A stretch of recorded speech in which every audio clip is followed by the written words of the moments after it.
welcome to the penultimate part of our Moho-ho Christmas tree skirt crochet along. Today I'm sounding a little bit husky, so bear with me. Right, so what we're going to do today is we're going to finish off all of the crocheting so that all that's left to do is the pom-poms and the buttons. So we're going to start by doing some bands down the sides of down these raw edges that we'll do one plain one and then we'll do one with the buttonholes in. So I'm going to start with the buttonhole one. So I want to start with the right side facing, and the way I can tell it's right side facing me is that I can see my rick-rack pattern and I've got the bigger dent on this side as opposed to we should have the smaller dent on that side there. So we're going to start with right side facing, so if I'm right-handed I'm going to be starting over here, left-handed I'll be starting over there. Right, let's get going. So I'm going to do this in main colour. Oh, can't find my end. Now, crocheting down a raw edge is a little bit of trial and error. You just kind of have to work down along your way. It's easy on this bit because you've got one for one stitch, but down these raw edges, you just kind of feel how it's going and feel where you're going to go. You got to use the force, the crochet force. And what we're going to do is we're going to work over these ends as well, which is one of the reasons why we want it right side facing, so that we can make sure we tuck these to the back and we don't see them coming along. So we're going to pick up this corner part right up here. We want to get your corner of this last row of grannies and stick it in there, and we're going to join our yarn with one chain. Now we're going to do double crochets down here. I generally aim for about 2 double crochets per row of trebles, so I'm not going to count that one. And what I'm going to do is I'm going to work over these tails as well, so that I only have to sew them back in one direction. So that's one in there, one in there. Let's get, you need to keep like a rough count so that you can make sure that you get a vaguely similar amount on your next row. You don't always have to go into the gap. If there's not a gap there, try and get through the stitches. You might be quite tight. Oh, lovely. And just carry your ends for about 2 rows, and then after about 2 rows what we'll do is just kind of flirt them down and out the way so that you can then pick up some others and it doesn't get too bulky as you're going down. So now I've done 2 in there, look, but I feel like I can squeeze another one into here and it still sort of sit okay. So I'm going to stick another one in there, then I'll jump over to my maroon and we'll do a couple in there. So like I said, there's no sort of hard and fast rule about how many you have to put in down your raw edges, just it'll depend on your tension and on many factors. So let's flirt them out the way, and we've just got the reds and the creams then. There. There. The reason we're not carrying them all too far down this back is because you get a bit of colour bleed, which we can sort of sort it out afterwards, but it's just easier if we don't have to. Right, so I'm going to go down to this last one here, and then I'm going to do one in that corner space there. Right, I'm now up to, let's pull that through to the back there, I'm now up to the side of my pentagon. So this is plain sailing now, we're just doing 1 into each stitch. And we should have 10, I think, was it 10? Can't remember what we were doing. It's been a busy month. Right, so we're coming down here, nice 1 for 1.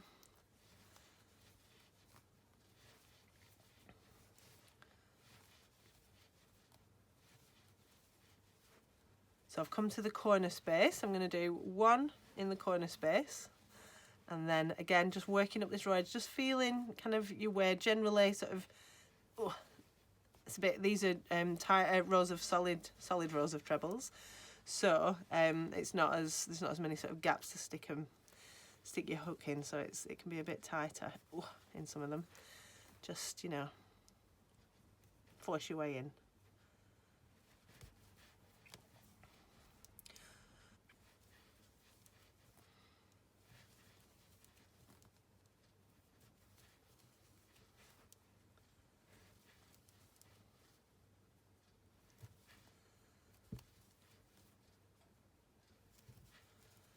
Then we're going to go right up to the top of this cream last row that we've got here, or your main colour, and finish off. Well, finish my row. So just have a look at it. You want it to be able to sort of sit quite flat. If it's rippling, then you've put too many stitches in and you need to pull them back and do fewer, spread them out a bit more. If it's sort of puckered and is pulled up, then you've not got enough stitches in and you need to pull them back and pop a few more in. Okay, so we'll leave them ends for there now. So what we're going to do now is one chain, turn, easier said than done, turn, and then we're going to come back and just do another row of double crochets. Now the chain's not going to count as your first one in this, so we're going to work into that first little bit there, and we go all the way down.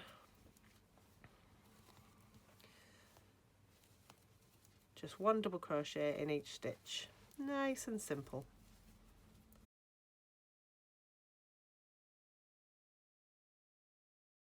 And I've finished in that last one there. Okay, so don't worry about these ends again yet, we'll sew all these in after. So we're going to do now the row where we create the holes for our buttons. Okay, but what we need to do is to have a sort of bit of a think about which buttons and what size and how many we want to put on here. So I'm going to go for a variety of red buttons, and I'm going to go for quite like a mismatched range of buttons, I think. So quite like the mismatch. So I might go for, we'll need one, so you always have a couple of spaces of stitches at the top. So then I might have that one there. Got one of them. Quite different, it's just a little one. One about there. Stick them there. Oh, I like that one. I'll have one there. 3. That's a different one. 4. What's in there? Oh, is that the same? No, I've not got one of them. 5, and oh god, I could spend hours picking buttons. I'll do it quick though. I probably won't even sew these ones on. Pick others, I'll spend a few days doing it. Right, so I'm going to aim for 6 buttons. Okay, so for each button, what we're going to do is going to do some double crochets up to the space. We're going to leave 2 spaces, and then we're going to do another button. Do some more stitches. So we need to count, we need to know how many stitches we've got. So we've got 1, 2, 3, 4, 5, 6, 7, 8, 9, 10, 11, 12, 13, 14, 15, 16, 17, 18, 19, 20, 21, 22, 23, 24, 25, 26, 27, 28, 29, 30, 31, 32, 33, 34, 35, 36, 37, 38, 39, 40, 41. Nice round even number. What nonsense. So if we take a little bit of scrap paper for some maths, so we've got 41. I want 6 buttons, and for each button I'm going to leave 2 stitches unworked and make a 2 chain. So that's 2 times 6. So we need 2 times 6, which is 12. So we do 41, take away 12, which is 29.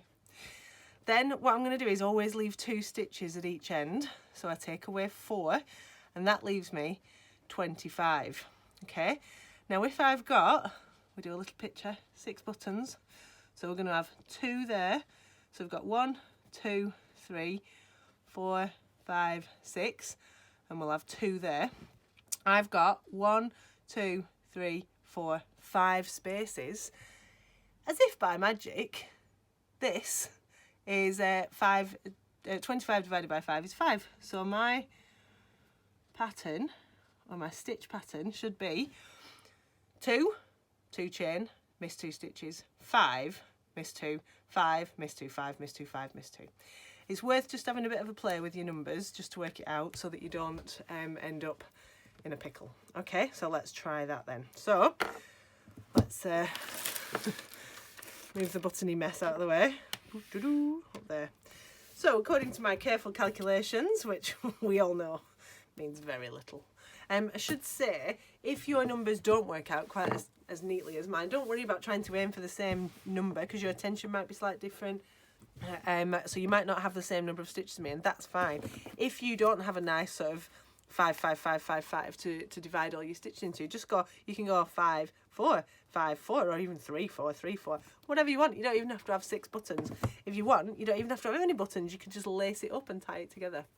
It's your tree, no laws. we're going to do. So we do 1 chain. We're then going to go double, double. I'm going to do 2 chains, 1, 2, nice and loose, miss 2 stitches, and then I'm back onto me 1, 2, 3, 4, and 5. Then it should be 1, 2, miss 2, 1, 2, 3, 4, 5. So that's, I've got 2 buttonholes now. Ta-da! So then it's 2 chain. Oh.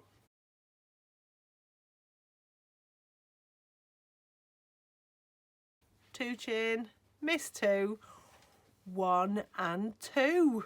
Oh, that was a math success.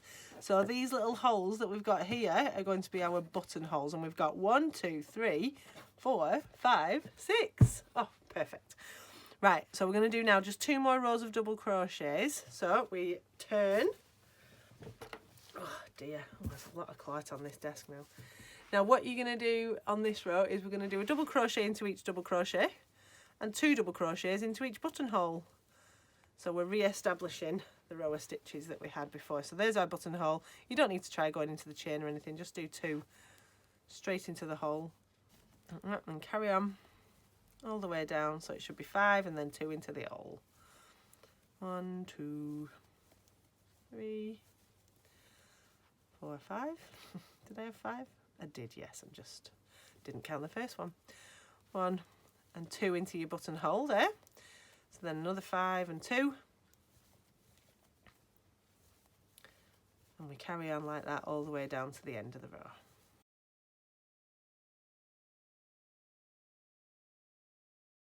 Okay, so we're at the end of the row there. So that was, I did a plain row of doubles, a plain row of doubles, a row of buttonholes, a plain row of doubles. So we're going to do 1 more. So we've got 5 rows here. So we do our 1 chain and turn, and then we're going all the way back up here. So I'll see you at the other end. Just a plain row of doubles. See you at the other end.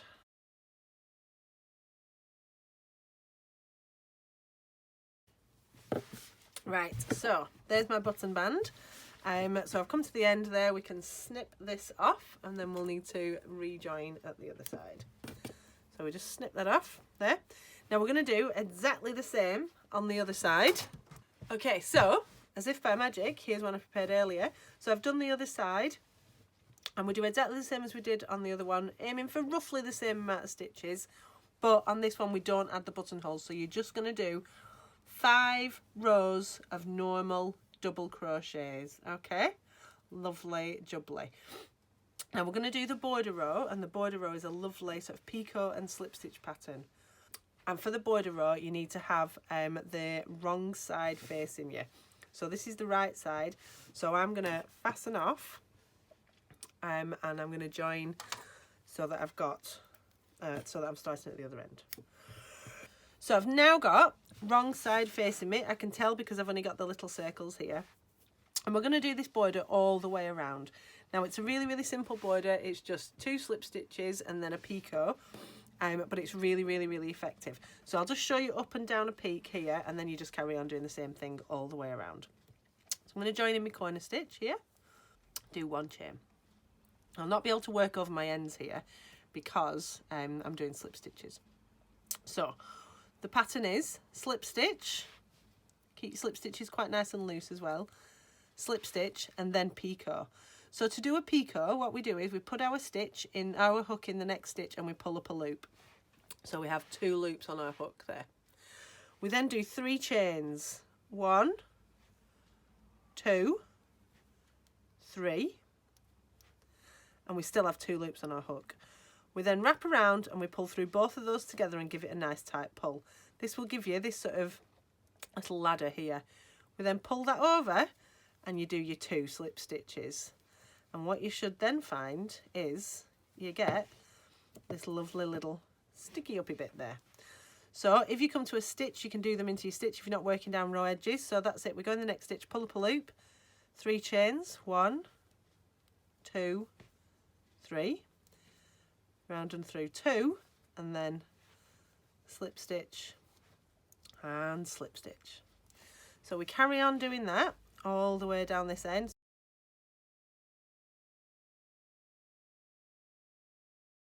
Right, now as I approach my peak, I'm going to put pom-poms on my peaks. So I don't want any picots. So I've got my one there. So I've got 1 slip stitch and I've got 1 slip stitch here. So I'm going to put a picot in the middle of this last granny. There, 1, 2, 3. And I'm going to finish that off. And then I'll do 1 slip stitch into there. Now we're going to do 3 double crochets into each corner chain space. Okay, 1, 2 and 3. And then we want to try and make this roughly even, so we do a slip stitch in that first one, and then the picot will go in the next one along. And because we've got a rotation of 3 and we're working down grannies, which are all repeats of 3, we should get a nice symmetrical border pattern on each one. So what we're then going to do is keep going down here until we get to the trough.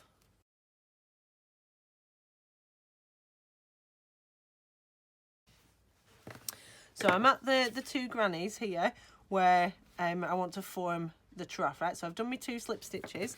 So what I'm going to do is I'm going to not do a picot. So I've done 2 slip stitches, and I've now got the last 2 stitches of this granny on this side of your decrease, and the last 2 there. And what I'm going to do is decrease 4 double crochets together across that little bit there.